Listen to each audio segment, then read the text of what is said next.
রাতে একে একে মিছিল নিয়ে ঢাকা বিশ্ববিদ্যালয়ের হল থেকে ছুটে আসতে থাকে কোটা বৈষম্য বিরোধীরা। দর্শক, মধ্যরাতে হঠাৎ উত্তপ্ত হয়ে উঠেছে ঢাকা বিশ্ববিদ্যালয় ক্যাম্পাস এবং শিক্ষার্থীরা, হাজার হাজার শিক্ষার্থী রাস্তায় বেরিয়ে এসেছে এবং নানা স্লোগান দিচ্ছে। এই প্রেস কনফারেন্সটাই তো হাসিনার জন্য, আমাদের জন্য আরেকটা প্রমাণ যে হাসিনার পায়ের নিচে মাটি নেই। দেশের ব্যাংক খাত এখন ব্যাপক দুরবস্থার মধ্যে রয়েছে। এ খাতে টাকা নেই, ডলারও নেই বলে মন্তব্য করেছেন পলিসি রিসার্চ ইনস্টিটিউটের নির্বাহী পরিচালক আহসান এইচ মনসুর। বিদ্যমান কোটা নিয়ে হাইকোর্টের রায়ের বিরুদ্ধে আজই নিয়মিত আপিল করবে রাষ্ট্রপক্ষ। সকালে অ্যাটর্নি জেনারেল কার্যালয় থেকে বিষয়টি নিশ্চিত করা হয়েছে। এই সরকারের তিরিং বিরিং 18 কোটি মানুষ তারে চাপে ধরতে হবে চারিদিক থেকে। এই শেখ হাসিনার লাফালাফিটা বন্ধ করতে হবে, অতিরিক্ত করতেছে সে। আমার বাসায় কাজ করে গেছে পিয়ন, সে এখন 400 কোটি টাকার মালিক। হেলিকপ্টার ছাড়া চলে না। তার মুক্তিযুদ্ধের সময় বয়স ছিল হচ্ছে 9 বছর। এই মন্ত্রী, করাপ্ট মিনিস্টার, সে কীভাবে মুক্তিযোদ্ধা হয়? বাংলাদেশে শত শত আওয়ামী লীগের ভুয়া মুক্তিযোদ্ধা সনদ বিতরণ করা হয়েছে। দর্শক, গতকাল প্রধানমন্ত্রীর সংবাদ সম্মেলনের পর থেকেই কিন্তু টানা উত্তেজনা বয়ে চলছে বাংলাদেশের ভেতর দিয়ে। প্রিয় দর্শক, সেই সাথে বাংলাদেশের সবাইকে রাজাকার উল্লেখ করায় প্রধানমন্ত্রীর বিরুদ্ধে একটা বিক্ষোভ সমাবেশ করেছে বাংলাদেশের ছাত্ররা। প্রিয় দর্শক, মধ্যরাতে তারা ঠিক হল থেকে বেরিয়ে এসে কি প্রমাণ করলো এবং কিসের ইঙ্গিত দিল তা আজকের নিউজটি দেখলেই আপনি জানতে পারবেন। সেই সাথে প্রিয় দর্শক, বাংলাদেশে কিন্তু এখন ভয়াবহ সংকট চলছে। বাংলাদেশে নেই টাকা, নেই ডলার। এই মুহূর্তে বাংলাদেশের প্রধানমন্ত্রী ঠিক কী করতে চলেছেন প্রিয় দর্শক, সেই ভিডিওটিও আপনারা একটু পরেই দেখতে চলেছেন। প্রিয় দর্শক, সেই সাথে প্রধানমন্ত্রী গতকাল সংবাদ সম্মেলনে তিনি দুর্নীতির বিরুদ্ধে কথা বলতে গিয়ে একটা কথা উল্লেখ করেছিলেন, সেটি হলো তার পিয়ন নাকি 400 কোটি টাকার সম্পদের মালিক। সেই সাথে প্রিয় দর্শক, তিনি নাকি হেলিকপ্টার ছাড়া চলাচল করে না। তো দর্শক, কেউ কেউ উল্লেখ করছেন তার পিয়ন যদি 400 কোটি টাকার সম্পদের মালিক হতে পারে, তাহলে স্বয়ং প্রধানমন্ত্রী তিনি কত সম্পদের মালিক হয়েছেন এই 15 বছর যাবত। তো দর্শক, ভিডিওগুলো কিন্তু খুবই গুরুত্বপূর্ণ হতে চলেছে, তাই বলবো যারা ভিডিওটি অন করেছেন তারা না টেনে সম্পূর্ণ ভিডিওটি দেখতে থাকুন।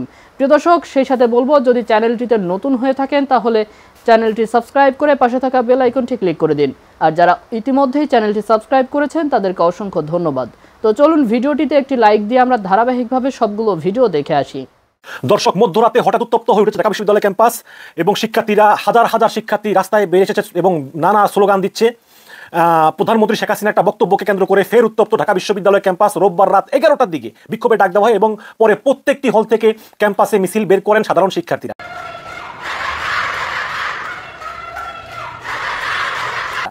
এবং রাত 11টা থেকে মিছিল নিয়ে শিক্ষার্থীরা বিশ্ববিদ্যালয়ের সন্ত্রাস বিরোধী রাজু ভাস্কর্যের পাদদেশে জড়ো হন এবং সরজমিনে দেখা যায় যে হল পাড়ার প্রায় হাজার হাজার শিক্ষার্থী একত্রিত হয়েছেন এই মধ্যরাতে। এ সময় তারা বিজয় 71 হলে ঢুকতে চাইলে ছাত্রলীগের বাধার সম্মুখীন হন এবং এক পর্যায়ে বিক্ষুব্ধ শিক্ষার্থীরা ছাত্রলীগের বাধা উপেক্ষা করে ভিতরে ঢুকে সমর্থনে নিয়ে আসেন এবং এক পর্যায়ে ছাত্রলীগকে ধরে শিক্ষার্থীরা গণপিটুনি দেন।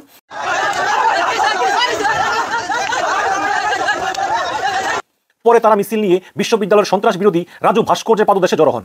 মিছিলে তাদের মুক্তিযুদ্ধের চেতনা, রাষ্ট্র করা বাপেন না, চেয়েছিলাম অধিকার, হয়ে গেলাম রাজাকার, আমার স্বাধীন বাংলায় একের কথা চলে না, তুমি কে আমি কে, বাঙালি বাঙালি, লাখো শহীদের রক্তে কেনা, দেশটা কারো বাপেন না, 1 2 3 4, শেখ হাসিনা রাজাকার ইত্যাদি ইত্যাদি স্লোগান দিতে দেখা যায়।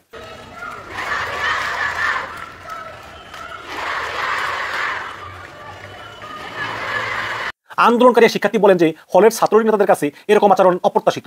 এটা ছাত্রদের অধিকারের লড়াই, এই লড়াইয়ে আমরা আপোষহীন। বিজয় 71 হল ছাত্রলীগের শীর্ষ পদপ্রত্যাশী সাইদুর রহমান শরীফ বলেন যে আমরা কাউকে বাধা দেইনি, যারা আন্দোলনে যেতে চায় তারা যাবে, আমরা কাউকে বাধা দিচ্ছি না। আন্দোলনকারীরা হলের ভেতরে প্রবেশ করতে চেয়েছিল, আমরা সেখানে বাধা দিয়েছি। এর আগে রাত 9টা থেকে প্রতিটি হলের শিক্ষার্থীরা সমস্বরে আমি কে তুমি কে, রাজাকার রাজাকার স্লোগান দিয়ে থাকে। মানে সবাই বলতেছে যে আমি রাজাকার। শেখ হাসিনা বলেছে না যে মুক্তিযুদ্ধ সন্তানরা কি পাবে না, তো রাজাকার সন্তান পাবে। তখন কিন্তু ওই রাজাকার সন্তান নাইমুল ইসলাম সেখানে ছিলেন। এখন প্রত্যেকটা ছাত্র স্লোগান দিচ্ছে যে আমি রাজাকার আমি রাজাকার। সবাই এখন স্বঘোষিত রাজাকার হয়ে গিয়েছে। এই স্বাধীনতার 52 বছর পরে এই হচ্ছে কি অবস্থা, সবাই বলে আমি রাজাকার। এবং ফেসবুকে তারা পোস্ট দেন যে আমি রাজাকার। প্রসঙ্গত যে চীন সফর নিয়ে আয়োজিত সংবাদ সম্মেলনে এক প্রশ্নের জবাবে শেখ হাসিনা বলেন যে মুক্তিযোদ্ধাদের নাতি-নাতিরা চাকরি পাবে না তো কি রাজাকার নাতি-নাতিরা পাবে।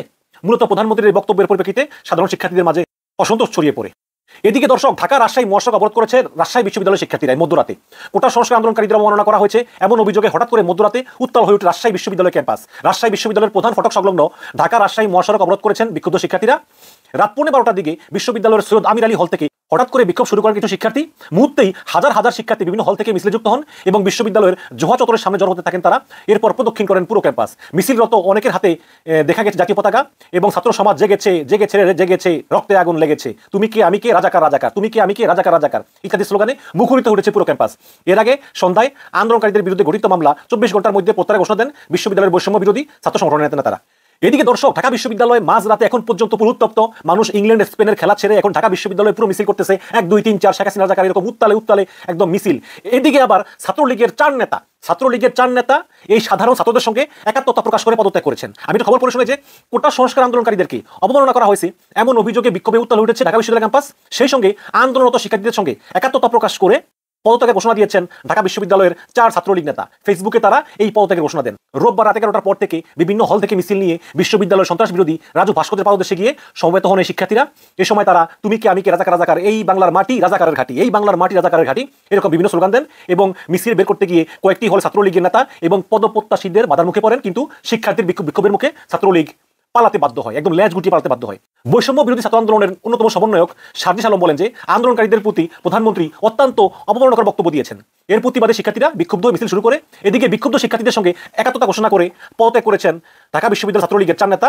পিয়নের কথা বলছেন যে 400 কোটি টাকা বানিয়েছে। উনি এক্স্যাক্টলি কি বলেছেন সেটা একটু পড়ি। উনি বলছেন,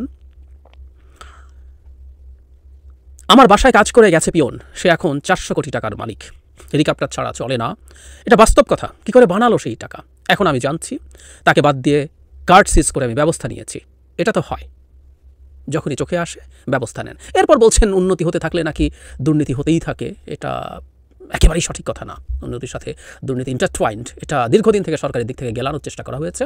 আমরা এটা গিলি না, এটা নিয়েও কথা বলবো। বললাম তো ওনার অনেকগুলো ইস্যু নিয়ে কথা বলবো, কিন্তু আজকে ওনার এই সংবাদ সম্মেলনের কিছু বিপর্যয় যেগুলো প্রমাণ করে যে উনি যথেষ্ট স্ট্রেসড আছেন সেটার পক্ষে যেগুলো যায়। যাই হোক, কে এই 400 কোটি টাকার পিয়ন এরকম রিপোর্টের মধ্যে বেরিয়ে গেছে।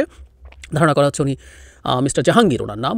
একসময় পানি খাওয়াতেন ওনার অফিসে বসে, পানি জাহাঙ্গীর বলে নাকি উনি পরিচিত ছিলেন। পরে উনি শুধু ওনার মানে প্রধানমন্ত্রীর ব্যক্তিগত সহকারী পরিচয় বেচে পিয়ন বা এরকম কিছু হোয়াটেভার ব্যক্তিগত সহকারীও বিভিন্ন জায়গায় বলেছেন, এটা বেচে উনি এত টাকার মালিক বনে যান।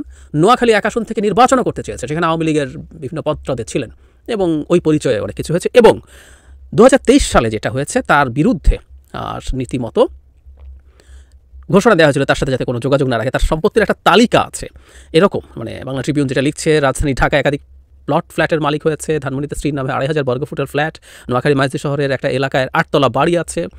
নোয়াখালীতে বিপুল অর্থ খরচ করেছেন, বিশাল লাটবহর নিয়ে সভা সমাবেশ করতেন। এই যে এই ডামি নির্বাচন যেটা গেল সেটাই, তার মানে ডামি নির্বাচন পর্যন্ত উনি জানুয়ারিতে এই রেসে আছেন, অথচ ওনাকে এর আগে ঘোষণা দিয়েছিল তার কোনো যোগাযোগ থাকবে না ইত্যাদি ইত্যাদি। এছাড়া আছে মোহাম্মদপুর নিউ মার্কেটের দোকান আছে, মিরপুরে 7 তলা ভবন আছে, 2টি ফ্ল্যাট আছে।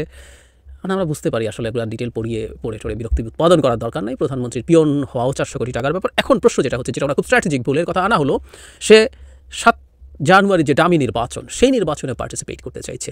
কী ব্যবস্থা নেওয়া হয়েছে এবং কীভাবে টাকা তারা তৈরি করে, এই তথ্যগুলো অজানা থাকার কোনো কারণ নাই। আর কার্টার সিজ করে ব্যবস্থা নিয়েছেন। আমরা কি জানি যে এই ভদ্রলোকের বিরুদ্ধে কোনো সিগনিফিক্যান্ট ব্যবস্থা নেওয়া হয়েছে, আইনগত ব্যবস্থা, ফৌজদারি মামলা এবং সেটা অনুযায়ী ব্যবস্থা কিছুই নেওয়া হয় নাই আমরা জানি। এবং এখন এই কথাটা প্রসঙ্গক্রমে বলে ফেলা নিশ্চিতভাবেই তার জন্য সমস্যা তৈরি করেছে সিরিয়াসলি সমস্যা তৈরি করেছে। এবং এই প্রশ্ন এখন সবাই করছে যে একটা পিয়ন এই পরিমাণ টাকা শুধুমাত্র প্রধানমন্ত্রীর পিয়ন হিসাবে আর্ন করতে পারে, তাহলে আর সবাই কী আর্ন করছে, কত আর্ন করছে, কেমন আর্ন করছে? প্রধানমন্ত্রী নিজে স্বয়ং বলছেন 400 কোটি টাকা, এবং হেলিকপ্টার ছাড়া চলেই না। স্বাভাবিক, 400 কোটি টাকার লোক হেলিকপ্টার ছাড়া চলবে কেন? খুবই নিশ্চিত। কিন্তু প্রধানমন্ত্রী নিজ মুখ থেকে বেরোচ্ছে, যিনি দীর্ঘদিন তার সাথে ছিলেন, কিছুই জানা যায়নি। এটা বলাটা স্ট্র্যাটেজিক্যালি তার জন্য আমার কাছে মনে হয় না খুব ভালো কিছু হয়েছে, খুব খারাপই হয়েছে বলতে হবে।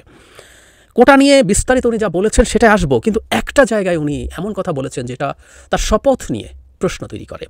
উনি বলছেন,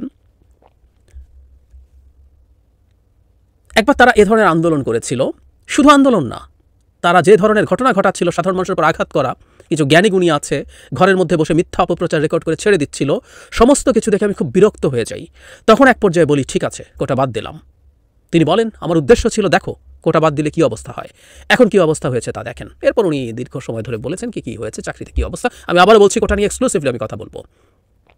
এই কথা প্রধানমন্ত্রী যখন বলছেন উনি বিরক্ত হয়ে কোটা বাদ দিয়েছেন। এই কথা কিন্তু আমি আওয়ামী লীগের লোকজনকে টকশোতে বলতে শুনেছি, বিরক্ত ক্ষুব্ধ হয়ে করেছেন। আমি তখন একটা জবাব দিয়েছিলাম, আমি আজ আপনাদের একটু শোনাই। এই যে এবার ডামি নির্বাচনের পর প্রধানমন্ত্রী যখন শপথ নিলেন, তাকে যখন শপথ পড়ানো হলো, প্রধানমন্ত্রীকে দুটো শপথ নিতে হয়, একটা হচ্ছে পদের শপথ, আরেকটা হচ্ছে গোপনীয়তার শপথ। সো গোপনীয়তার শপথ আমাদের দরকার নেই, পদের শপথে প্রধানমন্ত্রী কি পড়েন কি বলেন আমরা একটু পড়ি। আমি শেখ হাসিনা, উনি যা পড়েছেন একটা পোর্টাল এটাকে পাবলিশ করেছে, এই একই জিনিসই সবাই করেন। আমি শেখ হাসিনা সশ্রদ্ধ চিত্তে শপথ করিতেছি যে আমি আইন অনুযায়ী সরকারের প্রধানমন্ত্রী পদের কর্তব্য বিশ্বস্ততার সহিত পালন করিব। আমি বাংলাদেশের প্রতি অকৃত্রিম বিশ্বাস ও আনুগত্য পোষণ করিব। আমি সংবিধানের রক্ষণ, সমর্থন ও নিরাপত্তা বিধান করিব এবং আমি ভীত বা অনুগ্রহ, অনুরাগ বা বিরাগের বশবর্তী না হইয়া সকলের প্রতি আইন অনুযায়ী যথাবিহিত আচরণ করিব। শেষ অংশটা আমরা অনেকেই জানি, এই জায়গাটা আবার পড়ি। আমি ভীত বা অনুগ্রহ, অনুরাগ বা বিরাগের বশবর্তী না হইয়া সকলের প্রতি আইন অনুযায়ী যথাবিহিত আচরণ করিব। এই হচ্ছে শপথের অংশ। অনুরাগ বিরাগ এগুলোর বশবর্তী কোনো সিদ্ধান্ত না নিয়ে প্রপার আচরণ করা হবে। তাহলে প্রধানমন্ত্রী বিরক্ত হয়ে যখন কোটা বাতিল করেন, এটা আমার শপথের পরিপন্থী। এই শপথ শুধু প্রধানমন্ত্রী না, মন্ত্রী বা মন্ত্রী বলতে সংবিধানে মন্ত্রী, প্রতিমন্ত্রী, উপমন্ত্রী যারা আছে সবাই সংবিধান মঞ্চের মন্ত্রী, তারাও এই শপথ পাঠ করেন। এই হচ্ছে পরিস্থিতি। তাহলে আমরা এটা বলতেই পারি শপথের বাইরে গিয়ে উনি এটা করেছেন, এবং একজন প্রধানমন্ত্রী বিরক্ত হয়ে এরকম সিদ্ধান্ত নেবেন কোনোভাবেই এটা সঠিক কিছু না। এবং কোটা প্রসঙ্গে উনি এত বিরক্ত হয়েছেন, উনি রাজাকারের বাচ্চা ধরনের কথা বলে ফেলেছেন যে এটা কি মুক্তিযোদ্ধাদের নাতি নাতনিদের থাকবে না রাজাকারের নাতি নাতিদের বা বাচ্চাদের থাকবে, এরকম মন্তব্য করেছেন, যার ইনস্ট্যান্ট একটা প্রতিক্রিয়া হয়েছে। রাতে একে একে মিছিল নিয়ে ঢাকা বিশ্ববিদ্যালয়ের হল থেকে ছুটে আসতে থাকে কোটা বৈষম্য বিরোধীরা। জড়ো হন টিএসসিতে। গভীর রাতে তাদের মিছিল স্লোগানে উত্তাল হয়ে ওঠে আশপাশ।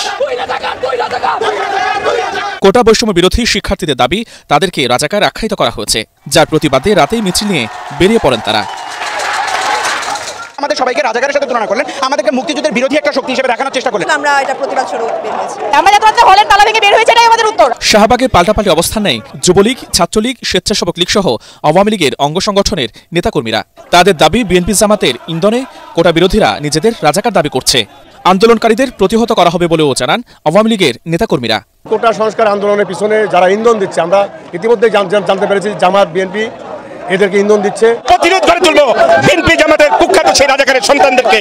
আমি সাধারণ ছাত্রছাত্রীদের কাছে অনুরোধ করতে চাই, আপনারা বিএনপি জামাতের রাজাকারের সন্তানদের সেই কৌশলের মধ্যে পা না দিয়ে আপনারা আদালতকে সম্মান করে আপনারা ঘরে ফিরে যান। গভীর রাতে শাহবাগে ছুটে আসেন তথ্য প্রতিমন্ত্রী সহ কেন্দ্রীয় আওয়ামী লীগের বেশ কজন নেতা। এই সময় রাজাকার স্লোগানকারীদের দাবি আদায় হবে না বলে জানান তথ্য প্রতিমন্ত্রী। বঙ্গবন্ধু কন্যার একটা বক্তব্যকে বিকৃত করে উপস্থাপন করে নিজেদেরকে রাজাকার পরিচয় দিচ্ছে। এটা কিসের মেধাবী? মুক্তিযুদ্ধের বাংলাদেশে কোনো দাবি আদায় হবে রাজাকার পরিচয়। প্রায় রাত ৩টার দিকে আস্তে আস্তে সরতে থাকে দুপক্ষের লোকজন। যে কোনো ধরনের সংঘাত এড়াতে মাঝামাঝি অবস্থান নেয় আইন শৃঙ্খলা রক্ষাকারী বাহিনীর সদস্যরা। প্রিয় দর্শক, আমি আশা করছি আপনি ভিডিওগুলো খুবই মনোযোগ দিয়ে দেখেছেন। সেই সাথে প্রিয় দর্শক, ভিডিওগুলো সম্পর্কিত যদি কোনো তথ্য বা মতামত থাকে তাহলে অবশ্যই কমেন্ট করে জানাবেন। আজকের মতো নিউজটি ছিল এটুকুই, ফিরছে আগামী ভিডিওতে নতুন কোনো টপিক নিয়ে। আল্লাহ হাফেজ।